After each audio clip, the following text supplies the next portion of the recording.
Assalamualaikum warahmatullahi wabarakatuh.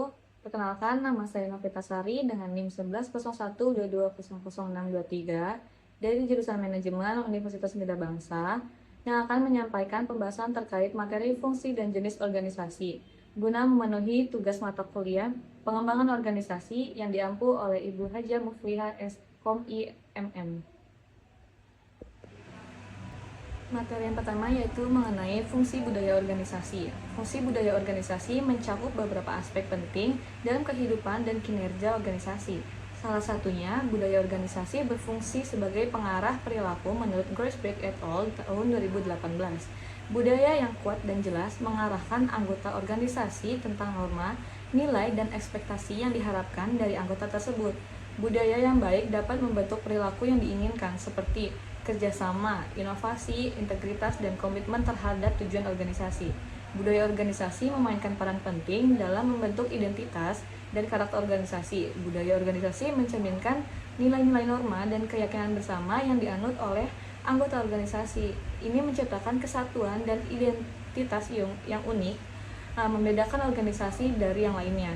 Melalui budaya yang kuat, organisasi dapat mengembangkan citra yang khas dan diakui oleh anggota internal maupun eksternal. Selanjutnya, itu budaya organisasi juga berfungsi sebagai alat untuk memfasilitasi koordinasi dan integrasi dalam organisasi menurut Martinez Caro, Cegara Navarro, dan Alfonso Ruiz 2020. Budaya yang kuat dapat membantu dalam mengurangi konflik dan meningkatkan kolaborasi antar departemen dan tim. Budaya organisasi yang promosikan komunikasi terbuka, saling percaya dan saling mendukung dapat meningkatkan efektivitas kerja secara keseluruhan. Budaya ini juga dapat membantu dalam memfasilitasi proses pengambilan keputusan, pengendalian, dan koordinasi tugas. Selanjutnya itu mengenai jenis budaya organisasi.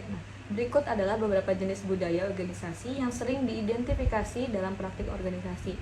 Yang pertama itu mengenai terdapat budaya inovatif yang dimana budaya organisasi ini mendorong kreativitas, inovasi, dan eksperimen menurut Naranjo, Valencia, dan Calderon Hernandez tahun 2018.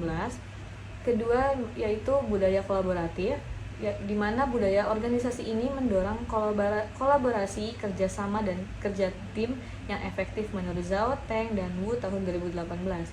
Dan terakhir yaitu adanya budaya orientasi pelanggan. Budaya organisasi ini fokus pada kepuasan pelanggan dan orientasi pelayanan tinggi. Yang pertama itu budaya inovatif, di mana di dalamnya resiko dianggap sebagai kesempatan untuk belajar dan berkembang.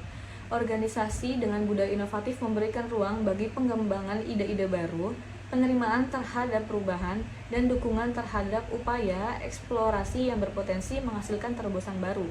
Organisasi dengan budaya inovatif seringkali memiliki karakteristik seperti dukungan manajemen yang kuat terhadap inovasi, tim yang terbuka terhadap ide-ide baru, dan proses pengambilan keputusan yang kolaboratif. Budaya ini mendorong kolaborasi dan komunikasi yang terbuka antar departemen dan tingkat hierarki, serta memberikan insentif. Yang kedua itu ada budaya kolaboratif, yaitu di mana kebersamaan, saling mendukung, dan komunikasi yang terbuka menjadi nilai yang dijunjung tinggi. Organisasi dengan budaya kolaboratif mendorong anggotanya untuk bekerja sama, berbagi pengetahuan, dan berkontribusi dalam mencapai tujuan bersama. Dalam budaya ini, komunikasi berjalan dalam berbagai arah, baik vertikal maupun horizontal. Semua anggota organisasi diberi kesempatan untuk berkontribusi, berbagi pengetahuan, dan memberikan masukan yang bernilai. Keputusan-keputusan seringkali melibatkan kolaborasi dan konsensus antara berbagai pihak yang terlibat, sehingga mendorong terciptanya solusi yang lebih baik dan dukungan yang lebih luas dalam budaya orientasi di pelanggan, di mana anggota organisasi diarahkan untuk mengenali dan memenuhi kebutuhan pelanggan, memberikan pengalaman positif, dan menjaga hubungan jangka panjang yang kuat dengan pelanggan. Nilai-nilai yang responsif, tanggap, dan pelayanan berkualitas tinggi ditekankan dalam budaya ini.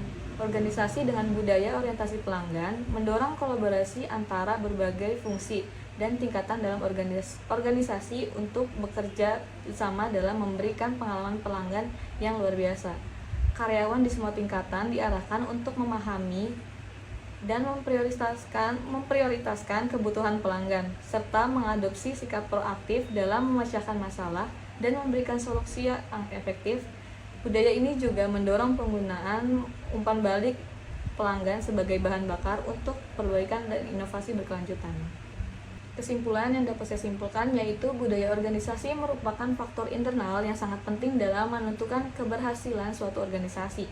Budaya ini tidak hanya berfungsi sebagai pembela identitas organisasi, tetapi juga memainkan peran kunci dalam membentuk perilaku, komitmen, dan kerjasama antar anggota organisasi.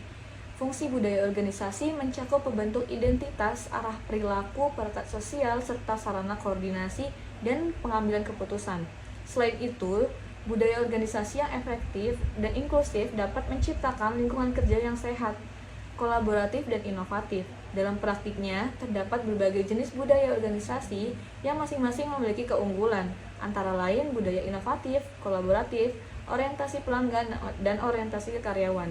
Pemahaman dan pengelolaan budaya organisasi yang tepat akan membantu organisasi mencapai tujuannya secara lebih efektif dan berkelanjutan. Mungkin itu saja yang bisa dapat saya sampaikan. Kurang lebihnya mohon maaf. Semoga ilmunya dapat membantu. Sekian dari saya. Terima kasih. Wassalamualaikum warahmatullahi wabarakatuh.